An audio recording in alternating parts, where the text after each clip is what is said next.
महाराज जी, पहले तो संक्षिप्त में परिचय और फिर इतनी कठोर तपस्या और तप।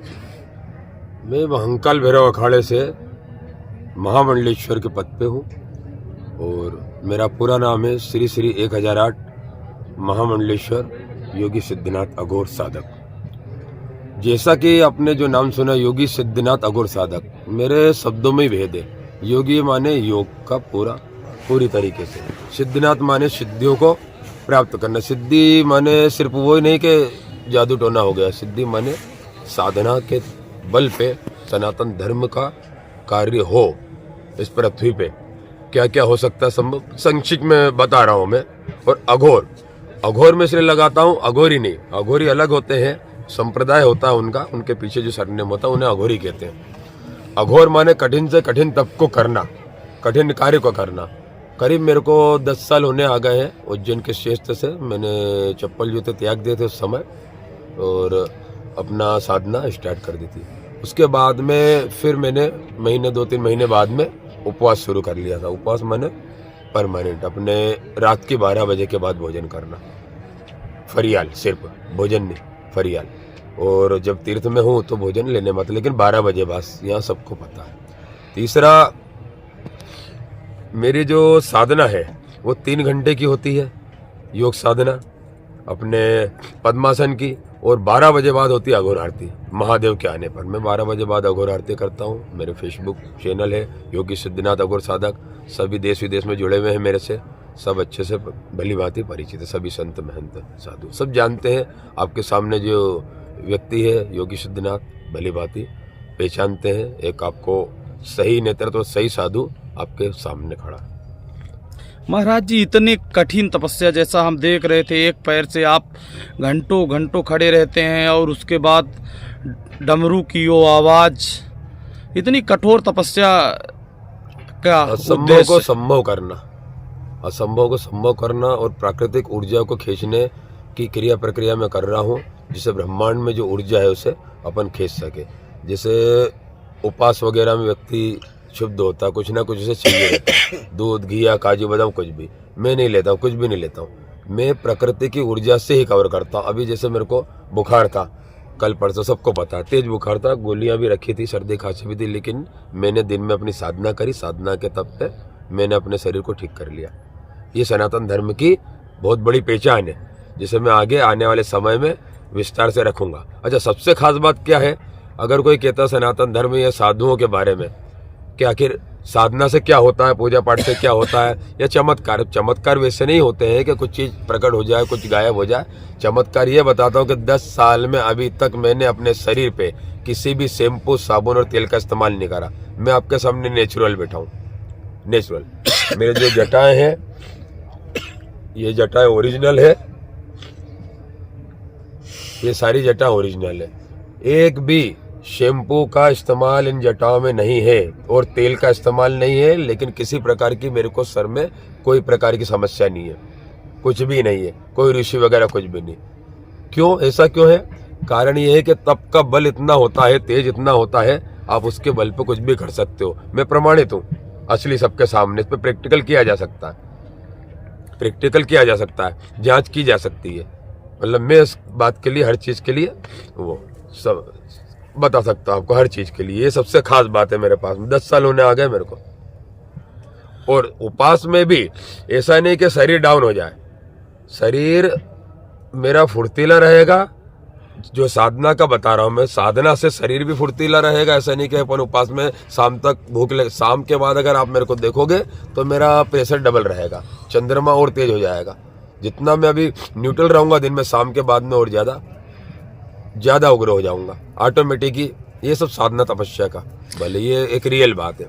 महाराज जी, आपने शिवलिंग की भी स्थापना कर रखी है यहाँ अपने, जो आपका ये अखाड़ा है जहाँ पर आप रहते हैं, और उस पूजा और विधि के बारे में थोड़ा बताइए। यहाँ मैंने महाकाल लोक की स्थापना करी है, और जो यहाँ पे आप जो बताएंगे आपके माध्यम से, यूट्यूब के माध्यम से, आपके चैनल के माध्यम से, यहाँ पे जो मैंने महाकाल की प्रतिमा स्थापना करी है वो मैंने मेरे जीवन में प्रथम बार करी है। ये सच है, प्रथम बार।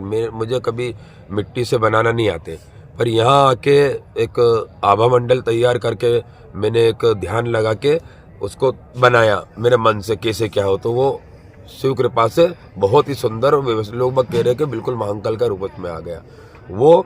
उसके बाद में यहाँ पे मेरे 11,000 रुद्राक्ष सिद्ध हो रहे हैं, जो प्रसाद रूप में जिसके भाग्य में होगा उसको वितरण किए जाएंगे।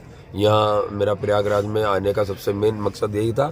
और रुद्राक्ष सिद्ध माने वैसा नहीं जो अभिषेक या मंत्रों से करते हैं, वैसा नहीं। मैं अपनी ऊर्जा के बल पे, तप के बल पे, तपस्या के बल पे, ऑन नेटवर्क, फेसबुक पे मेरा नेटवर्क भी है सबके सामने, वो सब करने के बाद में उसमें ऊर्जा, और वो अगर मशीन से चेक किए जाएंगे एक एक रुद्राक्ष, जो मशीन आती है उसमें भी उसका पावर पता लगेगा, उसमें कितनी ऊर्जा है। वो ऊर्जा के माध्यम से मैंने उसे सिद्ध करा है, और वो सबको मिलेंगे 11,000 रुद्राक्ष वितरण। उसके बाद में राम पत्थर, राम सेतु पत्थर है, बहुत अति दुर्लभ है, और बहुत ही शिव कृपा से, राम जी कृपा से अपने को प्राप्त हुआ है, वो यहाँ पे है, वो उनके भी दर्शन होंगे। और एक सबसे खास एक शिवलिंग है मेरे पास में, महादेव की कृपा तो बहुत बनी है शिवलिंग की मेरे पास, अपार श्रृंखला, अपार, गिन नहीं सकते आप। जहाँ जाओगे मेरे पास शिवलिंग बहुत ज़्यादा है मेरे आश्रम पे, उज्जैन। तो जो यहाँ पे शिवलिंग छत्र में लगा हुआ है, एक छत्र है हमारे अखाड़े का, वो नर्मदेश्वर शिवलिंग है। उसमें 3 प्राकृतिक रूप से रंग है, सफेद, लाल और ऑरेंज, ब्रह्मा विष्णु महेश का। वो दत्तात्रेय शिवलिंग है, बहुत ही दुर्लभ शिवलिंग है। ये सब शिव कृपा।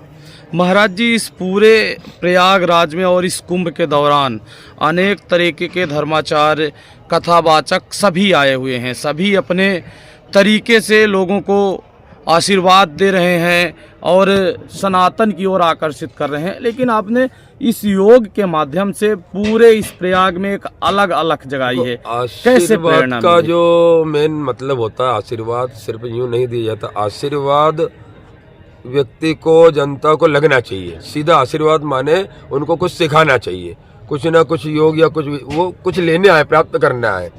आशीर्वाद तो सब जगह मिलेगा, उससे कुछ नहीं होगा। कुछ उनको आगे जीवन में क्या कर सके, उसके लिए मैं शॉर्टकट छोटी सी प्रक्रिया बताऊंगा। यदि जो जहाँ पे होगा उसी समय आप घर पे करेंगे तो इससे किसी भी प्रकार की समस्या, किसी प्रकार का आपका जो ब्रेन है, जो आप कंफ्यूज होते हैं, जो आप तकलीफ में, मतलब ये मानो अनफिट, आप किसी प्रकार से अगर अनफिट है तो मात्र 1 मिनट के अंदर ये करके देखना, और फिर आप बोलोगे कि हाँ। सिर्फ आपको कुछ नहीं करना है, कर मुद्रा को ऐसे करेंगे और उसको इस प्रकार से दबाएंगे, अपने 72 लाख नाड़ियां ऑटोमेटिक एक्टिवेटेड हो जाएगी 1 मिनट के अंदर। इसको बस दबाए रखेंगे थोड़ी देर, ऊर्जा आपस में शरीर में टकराएगी, पूरे के पूरे अपने तत्व चालू होंगे, और कुंडलिनी शक्ति पे जो प्रभाव पड़ता है इस मुद्रा का, ये मेरे स्वयं की योगी सिद्धनाथ की तैयार की हुई मेरी साधना से ये सारी चीजें मैंने तैयार करी है, जिससे मैं आगे आने वाले समय में बहुत बड़े स्तर पे पूरा विषय बताऊंगा। 9 चक्रों का, 7 चक्र नहीं, अपने शरीर में 9 चक्र होते हैं, 9 चक्र के बारे में बताऊंगा, कैसे कुंडली उठाना। ये भी शॉर्टकट बता रहा हूँ, जिससे आप किसी भी समस्या को स्वतः ठीक कर सकते हैं। कितनी बीमारियां इससे नष्ट हो, मात्र इतना करने से भी। तो फिर बाद में थोड़ा सा अपन ध्यान लगा के आज्ञा चक्र पर जब अंगूठे को दबाते हैं और मात्र एक बार सिर्फ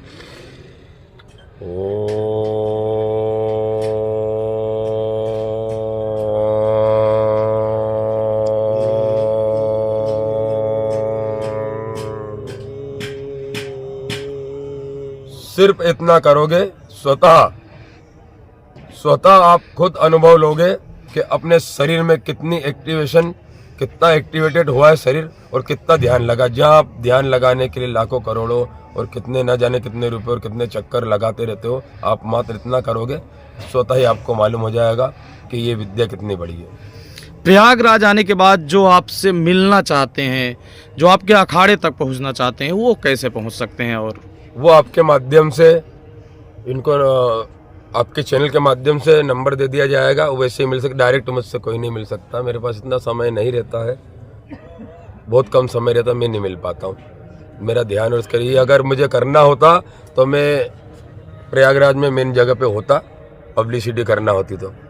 मैं अपने ध्यान साधना एक तरफ ही करता हूँ, इसलिए एक तरफ हूँ। इसके लिए मैं माफ़ी चाहूँगा सभी से। आप इनके द्वारा ही संपर्क कर पाएंगे। महाराज जी, लोक कल्याण के लिए इस दिव्य कुंभ से, भव्य कुंभ से क्या मैसेज देना चाहते हैं? सनातन धर्म के लिए जो बातें चल रही है, और मैसेज तो यही दूंगा मैं, एकता का जो प्रचार प्रसार चल रहा है, एकता ऐसे नहीं होगी। एकता माने क्या, पहले एकता को समझे। केवल अपने नारे लगाने से कुछ नहीं होता, और बाहर जाके दूसरों को एकता सिखाने से कुछ नहीं होता। सर्वप्रथम आप अपने घर में एकता बनाओ। सर्वप्रथम, कितने बड़ा परिवार है, छोटा, पर पहले आप ये देखो कि आप अपने परिवार में सक्षम है एकता बनाने में।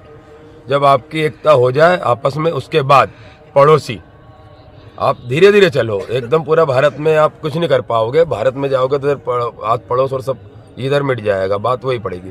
सबसे पहले घर में एकता बनाए, उसके बाद में जब आपको हो जाए कि हाँ हम एक हो गए, फिर आप पड़ोसी, पड़ोसी के बाद में मोहल्ला, कॉलोनी, शहर, और फिर आप पूरे भारत में एकता का प्रचार करें। और यही सही बात है। बाकी सब नेटवर्क के पीछे और केवल अपने चैनल या अपना ये आगे बढ़ाने के लिए एकता एकता का नारे दे, उससे कुछ नहीं होना। आप खुद देखो कितने लोग हैं जो आपके घर में एकता ही नहीं है ही नहीं एकता।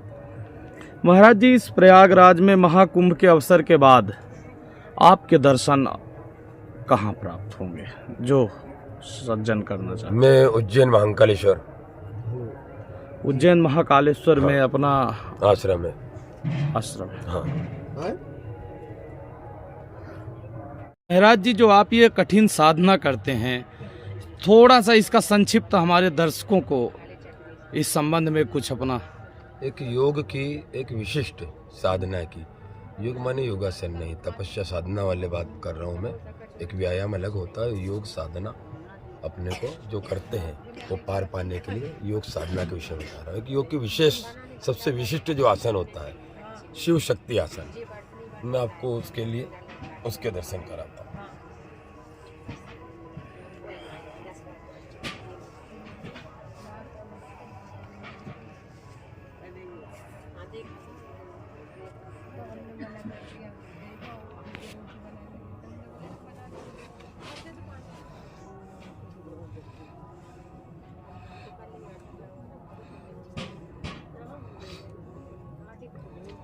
ये शिव शक्ति मुद्रा है योगासन की।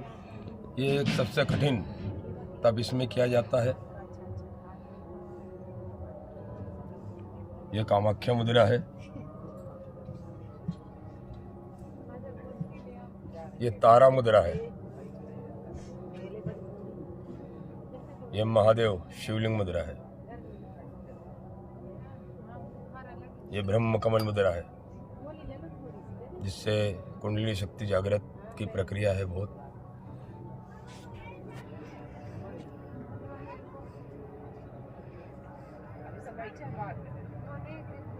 ये श्री यंत्र मुद्रा है, इससे ऊर्जा खींची जाती है ब्रह्मांड की तप साधना के बल पे।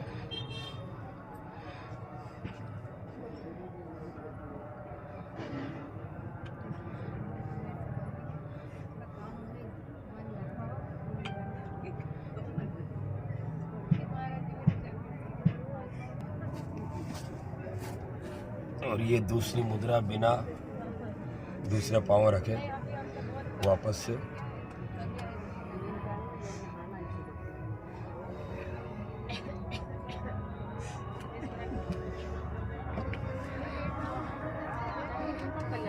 ये सब मेरे साधना तपस्या का हिस्सा है।